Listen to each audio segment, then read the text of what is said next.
नमस्कार मित्रों, अतुल आश्रम में आपका स्वागत है। मानस से एक छोटी सी चौपाई ली गई है।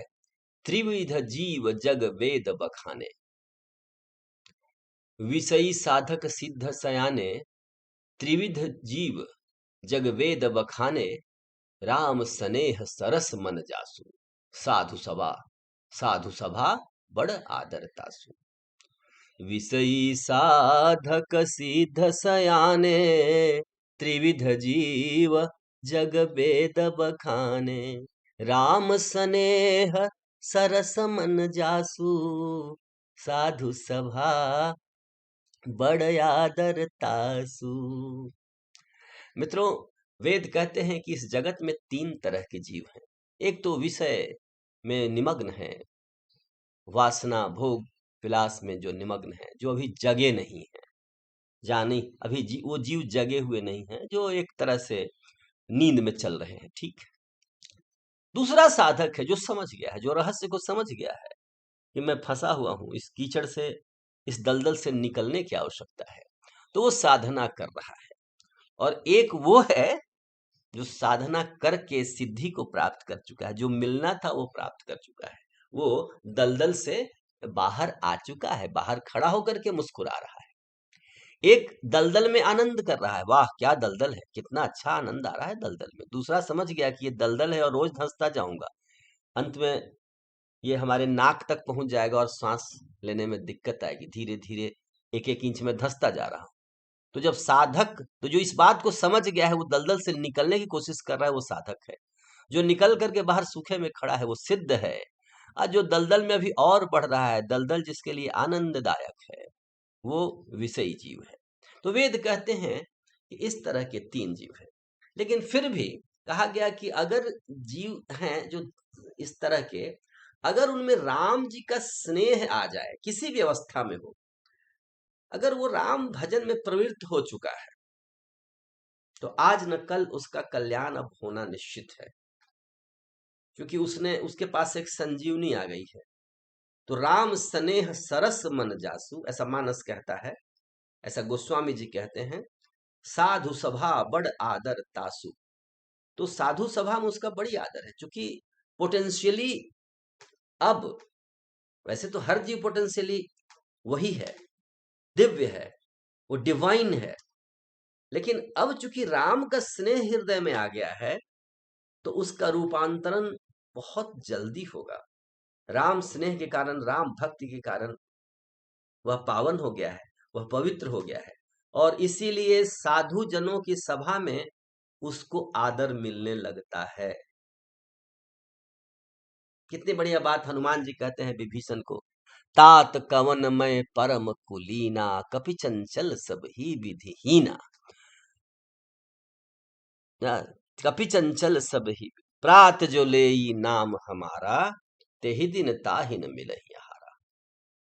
तो मित्रों, भक्ति अगर आ गई हो जीवन में, तो वह जीवन श्रेष्ठ है। साधु उसका बहुत ही सम्मान करते हैं, चाहे वो भक्ति वाला जीव कोई भी हो, सबरी हो, हनुमान जी हो, विभीषण जी हो, अंगद जी हो, सुग्रीव जी हो, जटायु हो, संपाति हो, केवट हो, किसी में भी भक्ति आ जाए, अजामिल में भक्ति आ जाए, किसी में जहां भक्ति आ गया, वहीं से जीव ऊपर उठने लगता है।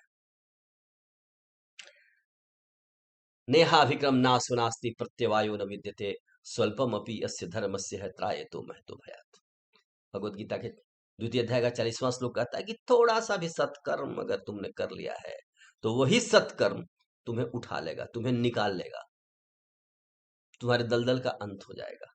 स्वल्पम अपि अस्य धर्मस्य है त्रायतो महतो भयात्। भगवान कई आश्वासन देते हैं, नहीं कल्याण कृतम कश्चित, दुर्गतिम तात गच्छति।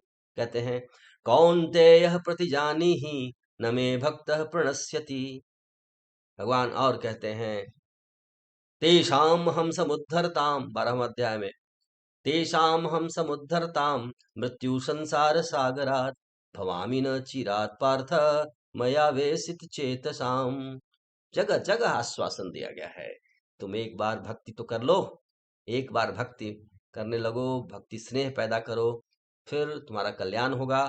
चाहे इससे कोई मतलब नहीं कि तुम किस स्टेज में हो, तुम साधक हो, सिद्ध हो, या विषय में फंसे हुए हो। भक्ति का अगर एक बार उदय हृदय में होता है तो तुम पावन और पवित्र हो जाओगे, तुम्हारी दिशा बदल जा रही है। और साधु इस बात को तुरंत पहचान जाते हैं कि इस जीव ने भक्ति का प्रारंभ कर दिया है, भक्ति का अमोघ बीज इसके हृदय में वपित हो गया है।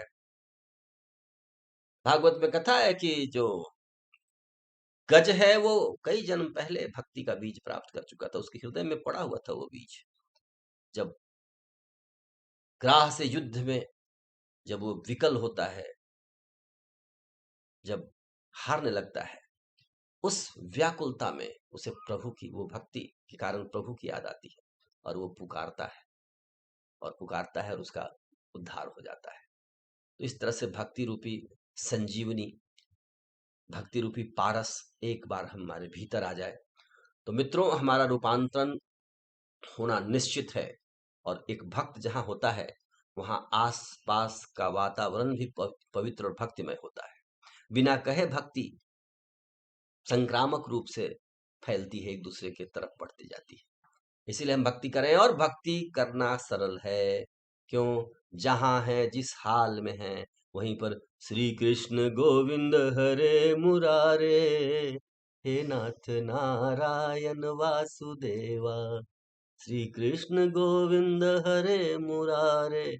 जहां है वहीं पर शुरू कीजिए श्रीमन नारायण नारायण नारायण, श्रीमन नारायण नारायण नारायण। जहां कहीं है वहीं भक्ति शुरू कर दीजिए। प्रभु का नाम हर स्थिति में। साइकिल चला रहे हैं, साइकिल पर ही गुनगुनाने लगे। मेट्रो में जा रहे हैं, वही ठीक है, कोई दिक्कत नहीं है।